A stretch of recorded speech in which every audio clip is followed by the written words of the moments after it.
तथागत भगवान गौतम बुद्ध, बोधिसत्व डॉक्टर बाबा साहब अम्बेडकर, इनको नमन। शिरोमणि संत रविदास जी, उनको भी नमन करता हूँ। समय काफी हो चुका है। मंचस्थ पूज्यभदंत प्रगतिशील महातेरे जी, पूज्यभदंत चंद्रकृति जी और तमाम भिक्षु संघ को मैं वंदन करता हूँ। आकाश लामा जी और उपासक उपासिकाओं के प्रति मंगल मैत्री करता हूँ। मैं अपनी बात रखने से पहले एक बात कहूंगा। आप लोगों के पास में कान है क्या? कान है क्या? जबान है? अगर कान होगी तो कान को खुला रखो, और जबान होगी तो जबान जब चलाना कैंची की धार भी कम पड़ जाए। शायद आपकी सही वक्त पे जबान भी नहीं चलती और कान भी खुले नहीं रहते। अगर बाबा साहब अम्बेडकर अपने जीवन को बहुत अच्छे से जी सकते थे, अगर बाबा साहब अम्बेडकर का जीवन रोटी कपड़ा मकान होता तो बहुत अच्छे से जी सकते थे। अगर बाबा साहब अम्बेडकर का जीवन रोटी कपड़ा मकान होता तो बहुत अच्छे से जी सकते थे। लेकिन बाबा साहब अम्बेडकर और माता रमाई उस समय निःशक्त थे जब राज रत्न की मृत्यु हुई। उनके पास में चंद रुपए नहीं थे कि उनके लिए कफन कपड़े। माता रमाई ने अपने आदमी को ढकने वाले कपड़े को फाड़ कर राज रत्न के ऊपर भी डाला, और आज आपके बदन में 50,000 से 1 लाख रुपए का कपड़ा होता। आपके बच्चे की शादी का जोड़ा 1 से 50 लाख का होता कि नहीं होता? बताइए। कान है कि नहीं है? जबान है कि नहीं है? आप कहां भी हो, अगर मेरी बात सुन रहे होंगे, आप पीछे खाना खा रहे होंगे, सामने चल रहे होंगे, बैठे होंगे या अंदर में होंगे, तो अपने कान को खुला रखिए। इतने ही लोग भारत में 1 हफ्ता पहले उन्होंने सड़कों पे उतरे और उनकी बात सुनी गई। इतने ही लोग। कौन थे वो लोग? वो लोग 15% लोग थे। वो लोग यूजीसी का विरोध कर रहे थे, और यूजीसी का विरोध करने के कारण मैं बता दूं, माननीय मुख्य न्यायाधीश ने संज्ञान लेते हुए यूजीसी कानून को उन्होंने फिर से विचार करने के लिए भेजा है और उसमें स्टे दिया। कितने लोग? इतने ही लोग। क्या माननीय मुख्य न्यायाधीश को यह नहीं पता चलता कि 1 साल से बहुत लोग लाखों की संख्या में सड़क पे खड़े हैं? पता नहीं चलता। ये बात आप भी सोचिए। आज महाबोधि महाराज जाते वक्त हम सैकड़ों की संख्या में थे। क्या सरकार के कानों में जू तक नहीं रेंगती? क्या सरकार के ध्यान में नहीं आता है? चंद लोगों के आंदोलन से, चंद लोगों के प्रोटेस्ट से यूजीसी कानून वापस होता है, लेकिन हम 1 साल से बैठे हैं और हमारी दिन प्रतिदिन वृद्धि हो रही है।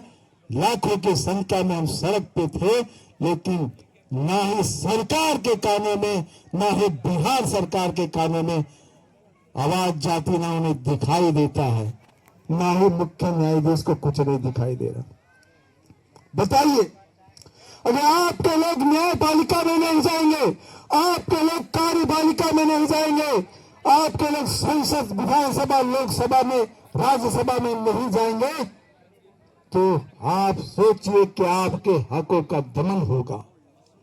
ये भारतीय संविधान होने के बावजूद भी ये लोग मुख्य पोस्ट में बैठने के कारण आपकी हकमारी करते हैं, आपके हकों को मारते हैं, और हम चुपचाप बैठकर तालियां पीटते। इतने लाचार क्यों हो? सुनने के बाद भी आपका खून क्यों गर्म नहीं होता? अगर बाबा साहब का खून गर्म नहीं होता तो बताइए, आज आपकी हालत में कोई सुधार नहीं होता। आज जो सुख से आप जी रहे हैं, सुख से खा रहे हैं, ये बाबा साहब अम्बेडकर की देन है। और बाबा साहब अम्बेडकर की जो देन है, तो आपने सोचना चाहिए कि आपके पास ये सुख कितने दिन के लिए।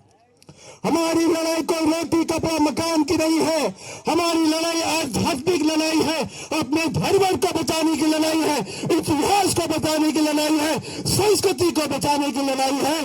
धर्म बचेगा, इतिहास बचेगा, संस्कृति बचेगा, तभी जाकर तुम्हारी औलादें बचेगी, तभी जाकर तुम्हारा जीवन बचेगा। और आप सोचिए, अगर आपका पूछा जाए आपकी संस्कृति क्या है, आपको पूछा जाए आपका इतिहास क्या है, आपका धर्म क्या है, आपकी जुबान में ताला लग जाएगा। अगर जिसकी संस्कृति धर्म इतिहास होता है वो बखूबी बता सकता है कि नहीं हम इस देश के मूल निवासी हैं। आप अपने आप को मूल निवासी भी साबित नहीं कर सकते। ये हालत हमारी है। एक महाबोधि महावीर की धरोहर जो बची है, अनागारी धर्मपाल जी श्रीलंका से आकर अगर इन्होंने संघर्ष नहीं किया होता तो महाबोधि महावीर का धरोहर आज इतने शुद्ध रूप में नहीं बचा होता। हमने बहुत कुछ खोया है। अगर इतिहास संस्कृति को बचाना होगा, अपने बाल बच्चे को बचाना होगा, तो आपको सामने आना होगा। आपकी जबान कैंची की तरह चलना चाहिए आपके विधायक सांसद के सामने। आप सरकार को बोलिए, आप पत्र व्यवहार कीजिए, आप व्हाट्सएप फेसबुक के जरिए अपनी बात रखिए, सोशल मीडिया में फैलाइए। ये सरकार कितनी अनसुनी होगी, क्योंकि इस देश में लोकतंत्र है, आज न कल इनको झुकना होगा अगर आपने लोकतंत्र की ताकत बता दी। मैं देख रहा हूं कि आकाश लामा जी के नेतृत्व में, प्रज्ञासिंह भंते जी के नेतृत्व में जो आंदोलन चल रहा है, 1 साल पूर्ण हो गया। हमने क्या खोया और क्या पाया? हमने बीटी एक्ट को रद्द नहीं करवा पाए। महाबोधि का महाविहार का प्रबंधन बौद्धों के पक्ष में हुआ, नहीं बौद्धों को मिला। लेकिन मैं एक बात बता दूं कि चंद लोग बीटीएमसी के कार्यालय के सामने बैठे थे। आज 1 साल बाद हम हजारों की संख्या में यहाँ है। ये सफलता क्या असफलता बताइए? सफलता क्या असफलता है? सफलता है। लाखों लोग सड़कों में थे, ये सफलता की असफलता है। लाखों लोग सड़क में थे, ये सफलता थी क्या असफलता है बताइए? हमारे हाथ में महाबोधि का प्रबंधन भले ना आया हो, बीटीएक्ट भले ना रद्द हुआ हो, लेकिन हम सफलता की ओर बढ़ते जा रहे हैं, क्योंकि पूरे दुनिया में महाबोधि महाविहार के जन जागृति की चेतना ये अनिश्चितकालीन धरना से उठी है, जो लो आज भी जल रही है। और उसको समय समय पर तेल डालने का काम, समय समय पर घी डालने का काम प्रज्ञासिंह भंते जी, आकाश लामा जी कर रहे हैं। ये सरकार तेल और घी डालते देखकर सरकार के हिलने लगी है।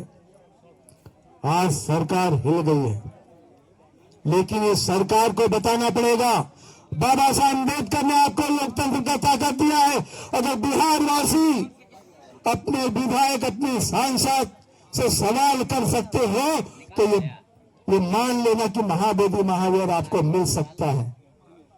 अरे जिनकी धर्म नहीं है, एक शब्द मैं आपको बोलता हूं। राम मंदिर के समय में 1 महीने पहले एक मुसलमान व्यक्ति प्रवेश करके नमाज पढ़ने की कवायद कर रहा था। तो वो जब कवायद जब हो रही थी, जब प्रयास हो रहा था, तो कई लोगों ने उसका विरोध किया और उन्होंने कहा कि ऐसे लोगों को यहाँ अंदर आने नहीं देना चाहिए, ऐसे यहाँ नमाज कैसी पढ़ी जा सकती, ये बात उठी थी। तो फिर हमारे आध्यात्मिक धर्म में गैर बौद्धों का होना कहां से जायज है? ये सवाल हम सरकार से पूछते हैं। ये सवाल सरकार से पूछते हैं। जब तुम्हारी धरोहर की पारी आती है, तो बड़े बड़े शंकराचार्य संत लोग सामने आकर बड़ी बड़ी बात करते हैं और प्रवेश बंद करने की बात करते हैं, नमाज पढ़ने की बात बंद करते हैं। तो फिर हमारे धरोहर के साथ में इस तरीके का व्यवहार क्यों? इतने सालों से हमने गैर बौद्धों को देख रहे हैं, गैर बौद्धों का हस्तक्षेप है, वो हस्तक्षेप कब खत्म होगा? क्या बिहार सरकार, क्या केंद्र सरकार जो संविधान विरोधी काला कानून है BTEC 1949 क्यों रद्द नहीं करती? हम अपने से कोई आवाज नहीं उठा रहे हैं, हम एक ही बात कर रहे हैं, संविधान बोध गया में लागू किया जाए, यही बात करें कि BTEC 1949 रद्द किया जाए। समय का अभाव है, इसी के साथ मैं अपने वाणी को राम देता हूं। नमो बुद्धाय, जय भीम।